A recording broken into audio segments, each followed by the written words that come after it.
Next it is reserve bank of India guidelines. तो regulator को, जो अथॉरिटी ऑफ रेगुलेटर है, इसे पीएमएलए में डिफाइन किया गया है। जो सेक्शन 2 है एफए, सबसेक्शन एफए, पीएमएलए का ये रेगुलेटर को डिफाइन करता है।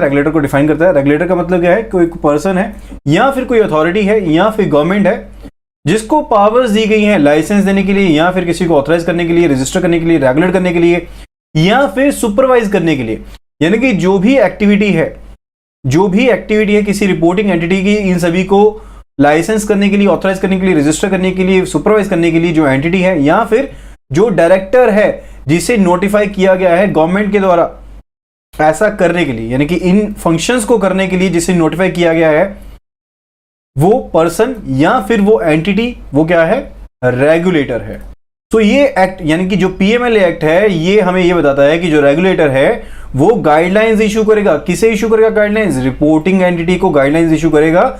जो भी उनकी वेरियस ऑब्लिगेशंस है, जो भी कर्तव्य हैं रिपोर्टिंग एंटिटी के, उनको फुलफिल करने के लिए जो रेगुलेटर है वो उन्हें गाइडलाइंस को इशू करेगा। एंड ये जो एरियाज हैं जहां पर जो गाइडलाइंस है इशू की जाती हैं, जिनके रिगार्डिंग जो रिपोर्टिंग एंटिटी है उनको गाइडलाइन इशू की जाती है: data client information, maintenance of record, risk assessment, detection of suspicious transactions, reporting of information etcetera.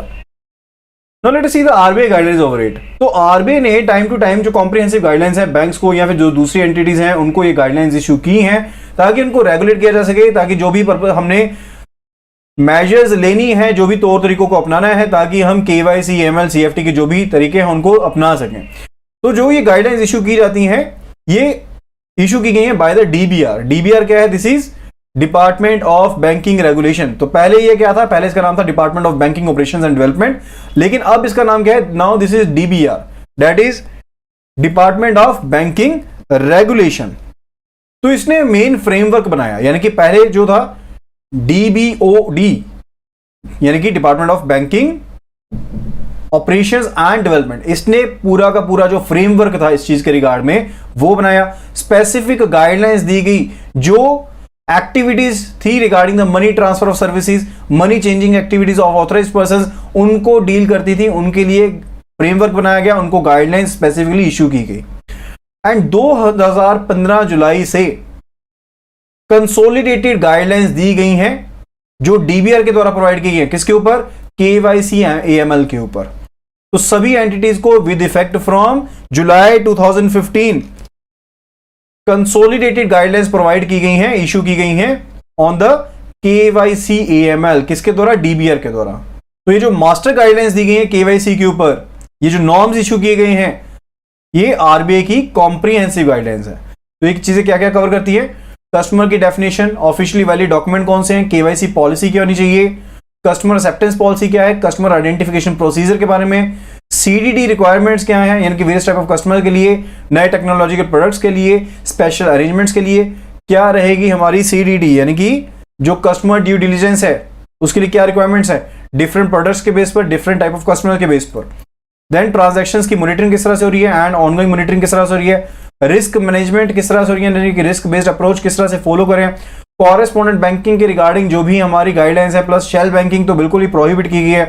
Further it is regarding the wire transfer, जो वायर ट्रांसफर के रिगार्डिंग जो transaction है उनका जो डाटा है उसको मेंटेन किया जाना है, मेंटेनेंस ऑफ केवाईसी डॉक्यूमेंट है, एंड जो प्रिजर्वेशन पीरियड होना चाहिए इन डॉक्यूमेंट्स का या ट्रांजैक्शन डॉक्यूमेंट्स का वो कितना होना चाहिए।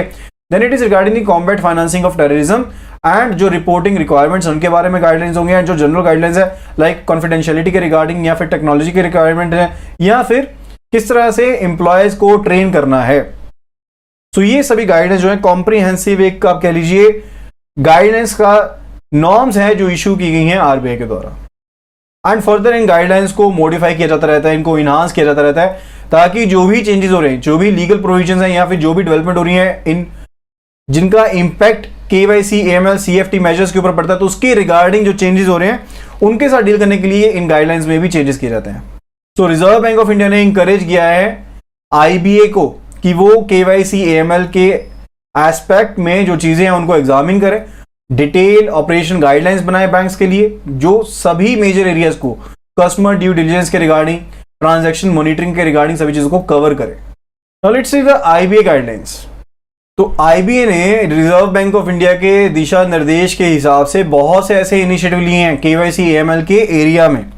तो कई वेरियस जो है वर्किंग ग्रुप्स ऑफ बैंकर्स बनाए गए हैं रिजर्व बैंक ऑफ इंडिया के द्वारा, ताकि इन एरियाज को केवाईसी एएमएल के रिगार्डिंग जो एरियाज हैं उनको स्टडी किया जा सके, उनकी स्टडी की जा सके एंड उनकी जो रिपोर्ट रहती है, रिकमेंडेशंस रहती हैं वो सबमिट की जाती हैं, ताकि जो मेजर्स हैं वो बैंक में अडॉप्ट की जा सके regarding the areas of customer due diligence and transaction monitoring.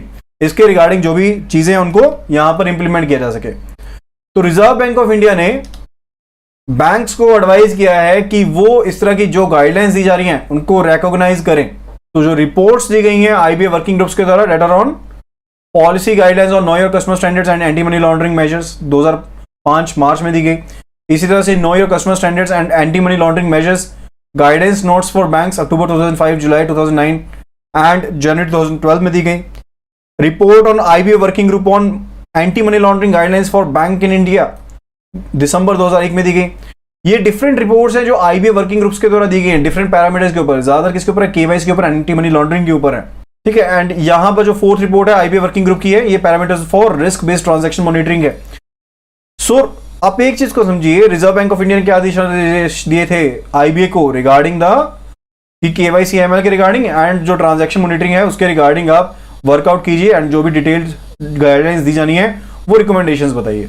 तो उसके लिए आईबी ने क्या किया, वर्किंग ग्रुप बना दिए। वर्किंग ग्रुप्स क्या करते हैं, स्टडी करते हैं, डीप स्टडी करते हैं कि किस तरह से जो सीडीडी है, कस्टमर ड्यू डिलीजेंस है, यहाँ पे जो ट्रांजैक्शन मॉनिटरिंग है, इनको डिफरेंट एरियाज ऑफ बैंकिंग में अडॉप्ट किया जा सकता है। Okay, so this was regarding the chapter 6 that is AML और सीएफटी लेजिस्लेशन इन इंडिया।